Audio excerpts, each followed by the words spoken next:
Today, in anticipation of this important meeting and our time here together, I wanted to present you with a little gift which represents what President Obama and Vice President Biden and I have been saying, and that is we want to reset our relationship. And let's do it together. So we will do it together, okay? Last place for you. Yeah. And after my election, I have more flexibility. Yeah. And I transmit this information to Vladimir and stand with me. President Obama was far from Washington today in South Korea for a summit with world leaders on nuclear security.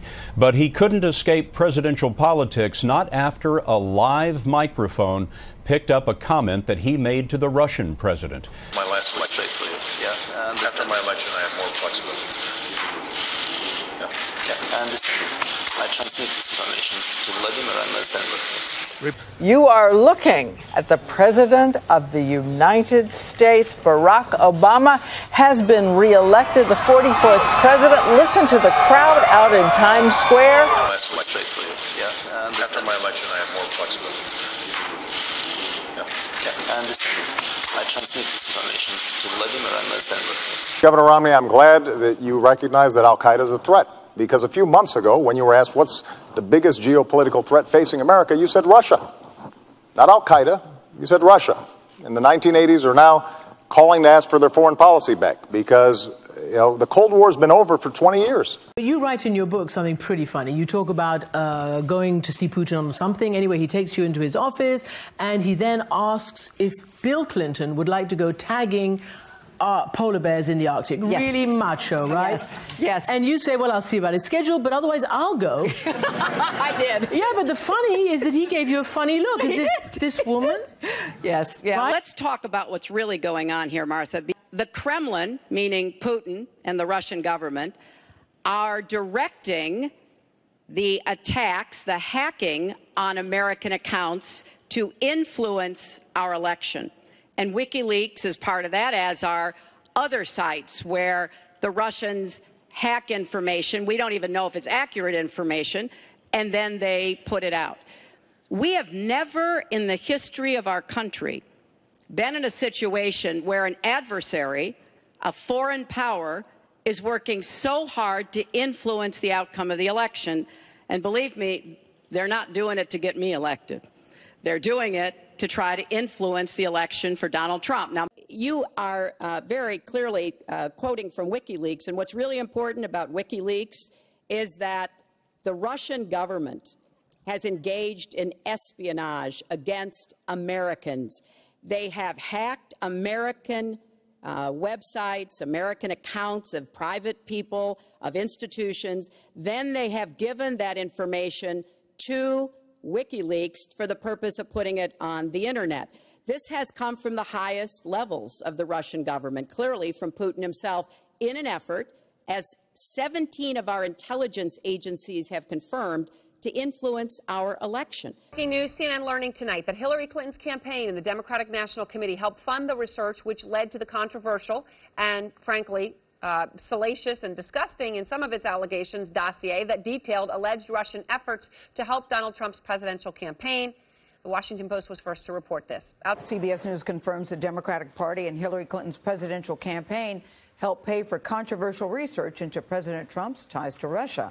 The Washington Post first revealed the Democrats' connection to the research dossier that leaked back in January. President Trump emboldened after revelations the Democrats helped pay for that now famous dossier. It was made up, and I understand they paid a tremendous amount of money, and Hillary Clinton always denied it. According to a source familiar with the matter, the Clinton campaign and Democratic National Committee hired the firm Fusion GPS for opposition research in 2016, which concluded before the election. Christopher Steele, a former British spy, producing an explosive document, including some salacious but unverified information about Donald Trump and his potential ties to Russia. This was the Democrats coming up with an excuse for losing an election. Clinton campaign officials declined to comment today. The Obama administration officials said that they choked when it came to acting on Russian meddling on the election. Did the Obama administration mishandle the threat from Russia. What are you hearing from inside?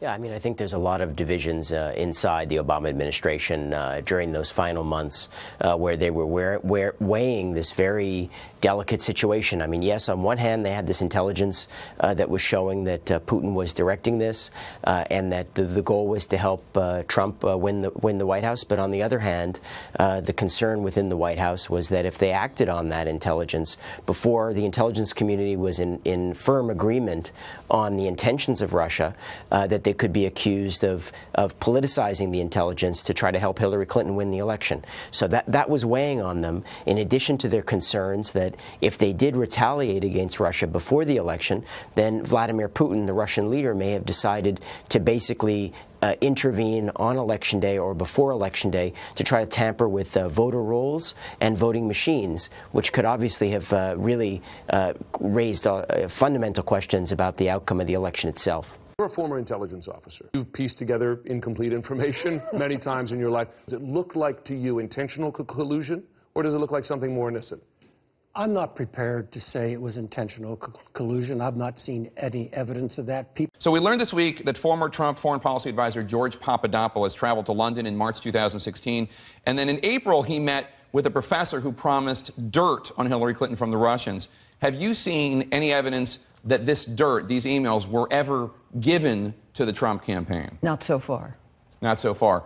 Have you seen any communications that suggested that the Trump campaign wanted them to release them through a different means? Because obviously they were ultimately released by WikiLeaks. No, I have not.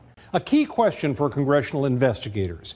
Did Hillary Clinton give 20% of the United States supply of uranium to Russia for donations to the Clinton Foundation? And it flows out of the sale in 2010 of this company, Uranium One, which controlled about a fifth of America's uranium, to a Russian firm called Rosatom. Part of this deal had to be approved by the Committee on Foreign Investment in the U.S., which is comprised of 9 agencies, including the State Department.